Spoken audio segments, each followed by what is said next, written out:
Welcome to Dark Horizon Creations. I'm Mike.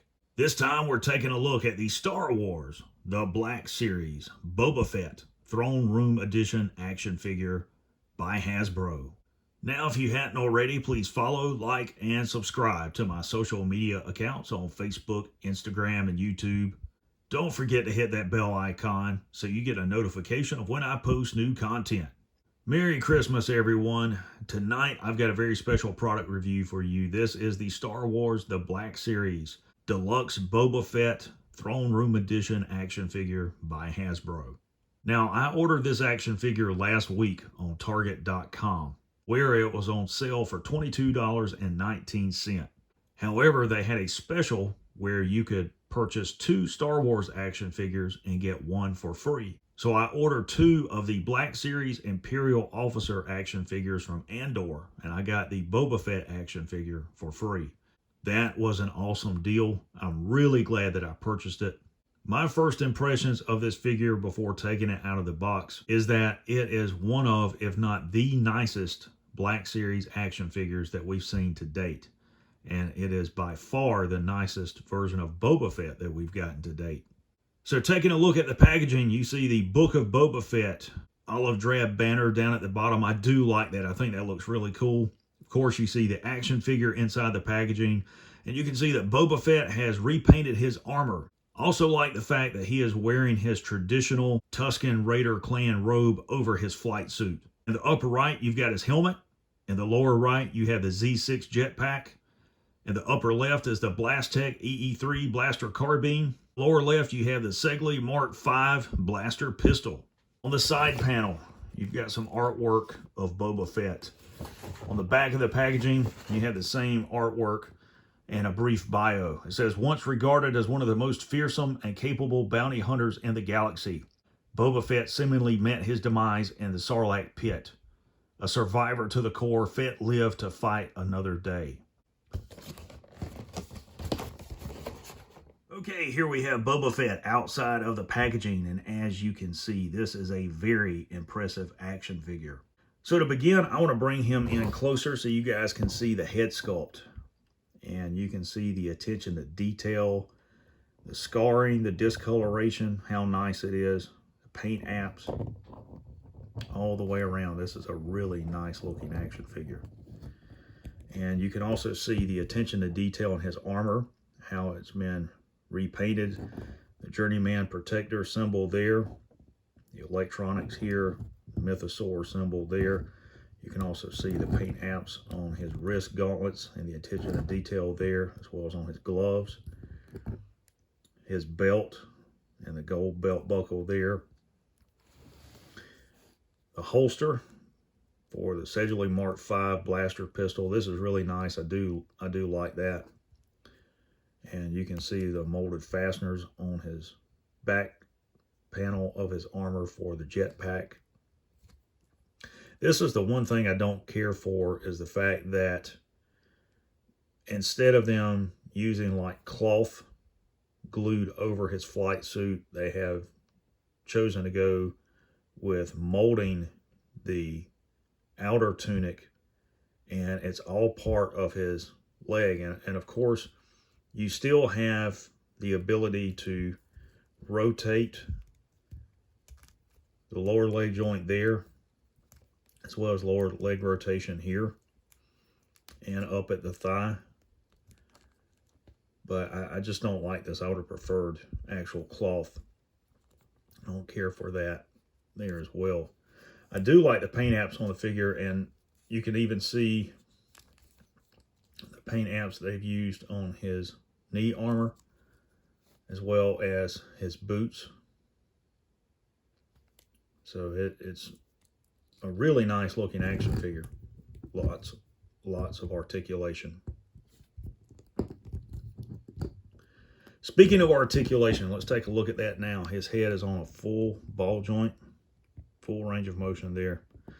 Forward and lateral movement at the shoulder, bicep rotation, double jointed elbow, elbow rotation, wrist rotation, and pivot.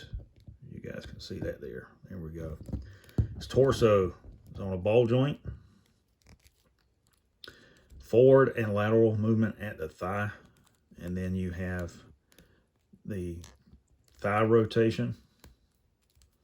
And it will also swivel right there at the knee joint, as you can see there. Double jointed knees, like all the other Black Series figures. And then lower leg rotation. And his foot will rotate at the ankle and pivot. So lots of motion for this action figure, lots of possibilities for placing him in lifelike poses. So to begin, I want to talk about Boba Fett's armor. Mandalorian armor is made from a steel called Beskar, B-E-S-K-A-R. Beskar is only found on the planet Mandalore.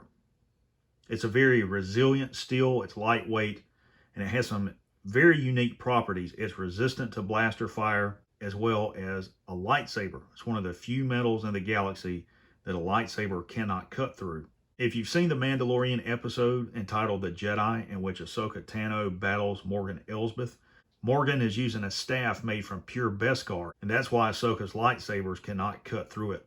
So Boba Fett's armor is made from Beskar. Now, it was severely damaged over the years. You can see some dents in the upper left plate and the abdomen plate. Those are from physical projectiles like rockets or missiles that cause that. A lot of bounty hunters and mercenaries use miniaturized rockets and missiles. Those are some of the few weapons that can actually dent or scratch the armor. The armor is powered. If you look in the upper left, you see those red strips. That is the power source indicator for the armor.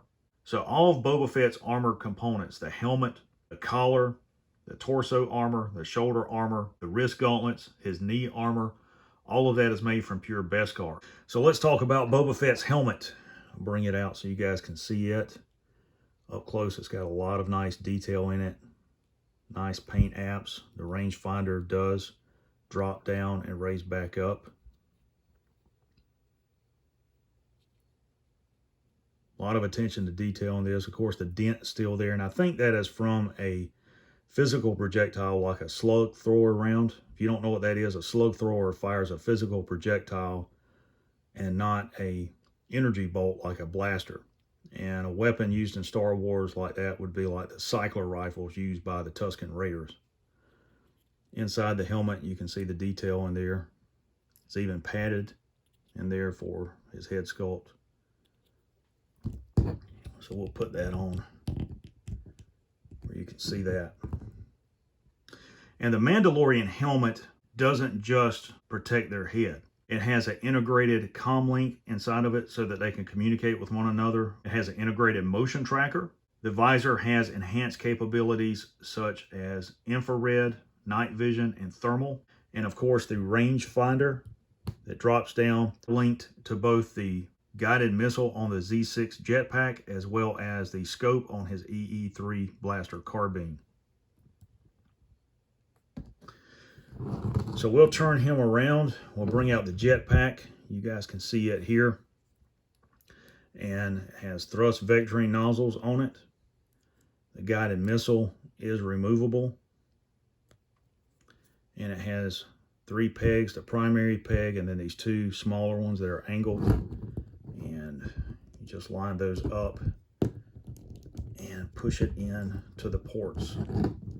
There is his jetpack. Now let's talk about his primary weapon, the Blastech EE3 blaster carbine. Now the EE3 carbine is based on an older blaster that was a full-size rifle. And what they did was they removed the stock and the grip and made a smaller pistol grip and stock for this particular weapon. It is a select fire weapon. It can fire in semi-auto or 3-round burst. You can see that it has a macro scope on it. A lot of nice detailing in there. Gunmetal gray color. Very, very nice all the way around. And you can see they've even got the targeting reticle and some Arbish there on the scope. Now, it's sort of difficult to get this in his hand because of the way his fingers are molded, particularly his thumb.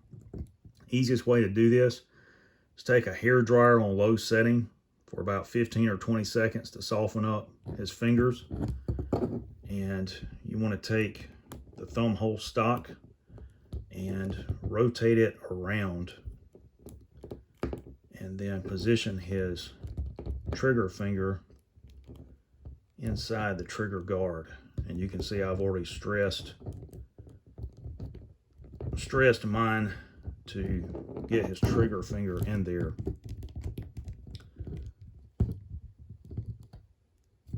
To take pictures with.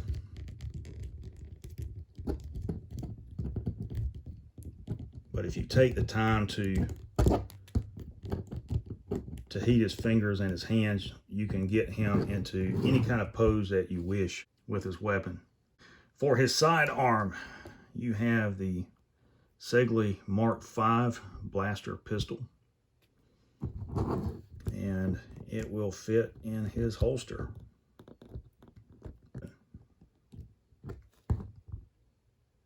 Now, I want to take a minute and talk to you about the other weapons that Boba Fett has on his person that you do not see. So we've talked about his primary weapon, the Blastech EE3 blaster carbine, the Segley Mark V sidearm, and the Mitra Noman Transports Z6 jetpack. But he also has other weapons that aren't as visible. So I'm going to remove his blaster carbine for just a second so that we can talk about his wrist gauntlets and what is on those. On his wrist are gauntlets, and both of these gauntlets are made from Beskar armor. They also contain weapons. Both of them have retractable wrist blades. On the right wrist gauntlet, it has a 20-meter long fiber cord whip with a grappling hook. He has whistling birds, which are a Mandalorian miniaturized guided rockets. He has a sonic beam weapon with a range of 50 meters. On his left wrist gauntlet, you have an MM9 miniaturized concussion missile launcher here.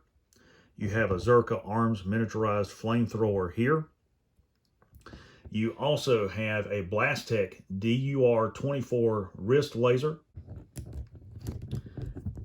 Both of his knee pads have miniature rocket dart launchers. He also has assorted fixed blade knives stored in the pockets inside the legs of his flight suit. So Boba Fett is, for all intents and purposes, a walking arsenal. Now, for comparison, I want to bring out the Black Series Empire Strikes Back 40th Anniversary Edition Boba Fett action figure, so you guys can see the difference between the two. Most notable is the flight suit being visible and the cargo pockets on it. You can also clearly see his knee pads. You can also see that there's some painted detail on his wrist gauntlets that isn't on the newer version here. So that's different. Another difference is the Wookiee braids on his right shoulder. Those are not on the new version. And of course, the repainted helmet. This version, the rangefinder is fixed. It does not fold down. There's also differences in the jetpack, including in the pegs.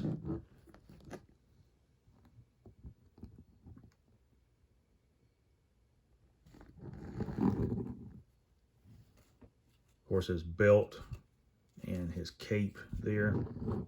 You'll also notice a difference in the weapons between the two action figures.